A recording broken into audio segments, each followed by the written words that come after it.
Good morning बेटा। एक topic discuss करेंगे अपन है जो बहुत ही इम्पोर्टेंट टॉपिक है और सीबीएसई एग्जाम में डायरेक्ट डेरिवेशन है, ये डायरेक्ट टॉपिक पूछा जा सकता है। ठीक है, आरबीएसई एग्जाम में भी आ सकता है और नीट और जेई में न्यूमेरिकल क्वेश्चन आता है इसके फॉर्मूले से रिलेटेड। ठीक है, तो कंडीशन को आप केयरफुली समझिएगा। नीट में तो डायरेक्ट एमसीक्यू क्वेश्चन है आया हुआ है और अभी भी आ सकता है। ठीक है, अब अपने पास में टॉपिक क्या है? टॉपिक है कि there are a two state why और दोनों में जो करंट है वो है फर्स्ट में I1 अपवर्ड डायरेक्शन में और सेकंड में I2 अपवर्ड डायरेक्शन में। तो दोनों में ही सेम डायरेक्शन में करंट जा रहा है। ठीक है, अब अपन बात कर रहे हैं मैग्नेटिक फील्ड की। तो देखिए राइट हैंड के अकॉर्डिंग है, अपन ले फिंगर की रोटेशन अपनी क्या आती है। स्ट्रेट वायर में यदि करंट है तो फिंगर की जो रोटेशन है वो मैग्नेटिक फील्ड की डायरेक्शन को शो करता है। तो यदि मैं यहाँ पे इस वायर को कैच करती हूँ और वायर को यदि मैं मार्कर के डायरेक्शन में ले लूँ, ये ध्यान देना बेटा, यदि मैं इस तरह से मार्कर को कैच करूँगी तो ये मेरी जो फिंगर है ये इस बोर्ड के अंदर जा रही है। ठीक है, तो यहाँ बीच वाला जो एरिया है इसमें मैग्नेटिक फील्ड की डायरेक्शन क्या आएगी? इनवर्ड आएगी। इनवर्ड का मतलब अंदर जाती हुई आएगी और इनवर्ड डायरेक्शन के लिए अपन क्या मेंशन करते हैं? क्रॉस मेंशन करते हैं। तो ये मैंने B1 लिखा है क्रॉस के थ्रू। अब यदि अपन है magnetic field due to second wire अपन निकालें तो देखिए ये वायर हो गया और यहाँ मैं अपनी फिंगर ले रही हूँ तो इस वायर की जो राइट हैंड डायरेक्शन है वहाँ मेरी फिंगर अंदर जाएंगे और ये जो लेफ्ट पार्ट है यहाँ से बाहर निकलेंगे इस तरह से। तो ये बाहर निकलेंगी तो यहाँ क्या होगी? आउटवर्ड डायरेक्शन होगी। तो आउटवर्ड डायरेक्शन के लिए अपन क्या शो करते हैं बेटा? डॉट शो करते हैं। ठीक है, तो ये अपने पास में ये जो मैग्नेटिक फील्ड है, ये जो मैंने सर्कल लगाया कोसेंट्रिक सर्कल, ये मैग्नेटिक फील्ड है V1 का और ये जो कोसेंट्रिक सर्कल है ये है V2 का। लेकिन यहाँ पे मैं उल्टा लिख रही हूँ क्योंकि अब उनको निकालना क्या है? फोर्स निकालना है। और फोर्स किस तरह से निकालना है? अपन ने स्टडी किया था कि एक वायर है मैग्नेटिक फील्ड में रखा हो तो उस पर एक मैग्नेटिक फील्ड जो है, मैग्नेटिक फील्ड की वजह से फोर्स अप्लाई होता है IL क्रॉस B। ठीक है, तो IL क्रॉस B, तो मैग्नेटिक फील्ड अपने पास में क्या आएगा? यदि अपन फोर्स है फर्स्ट वायर पे निकाल रहे हैं तो मैग्नेटिक फील्ड किसका आएगा? सेकंड वायर का। और सेकंड वायर पे यदि अपन है फोर्स निकाल रहे हैं तो मैग्नेटिक फील्ड आएगा फर्स्ट वायर का। ठीक है, ये क्लियर होना चाहिए।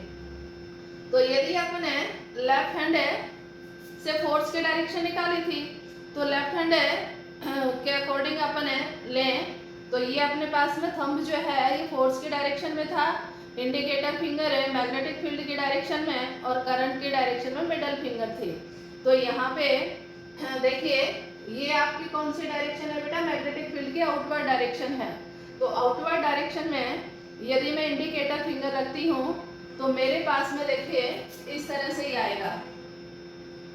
ये करंट की डायरेक्शन में इंडिकेटर फिंगर है और F आपका मेरे साइड आएगा राइट हैंड साइड और जो आपकी ये मिडल फिंगर है ये ऊपर की तरफ जाएगी।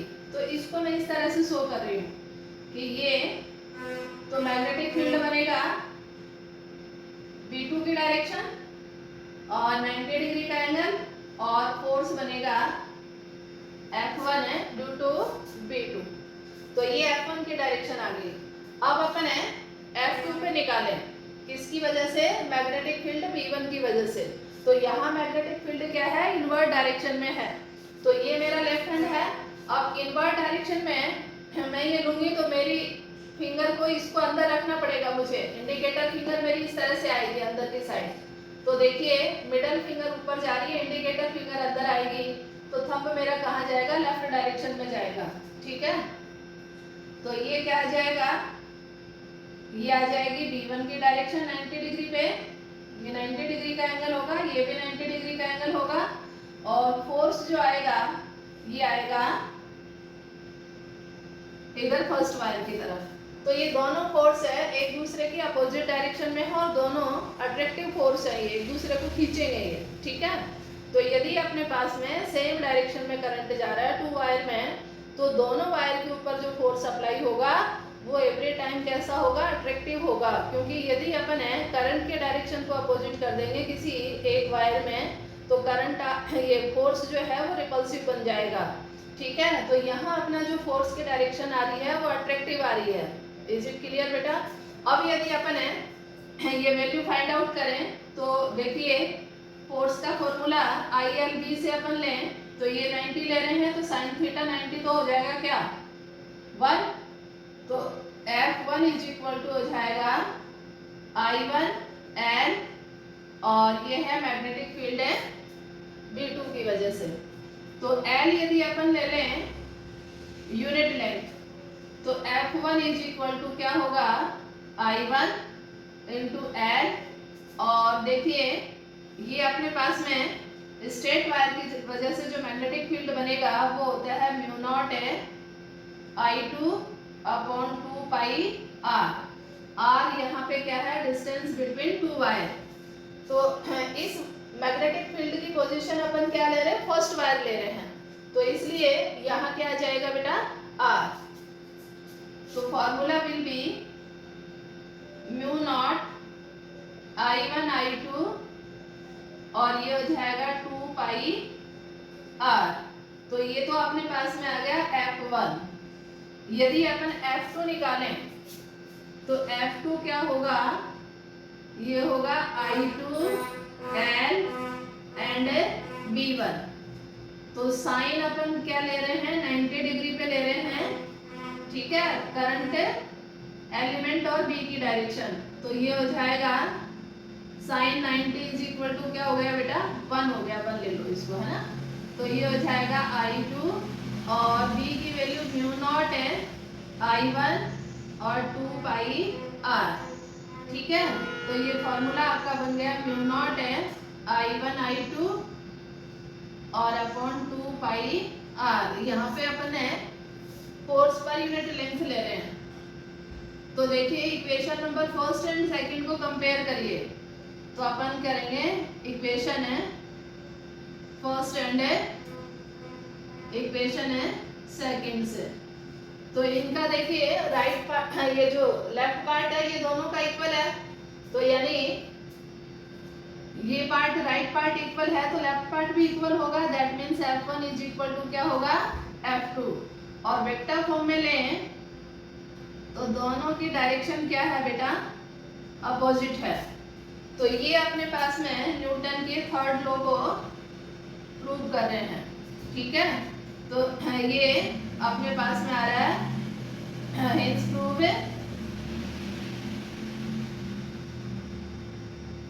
थर्ड है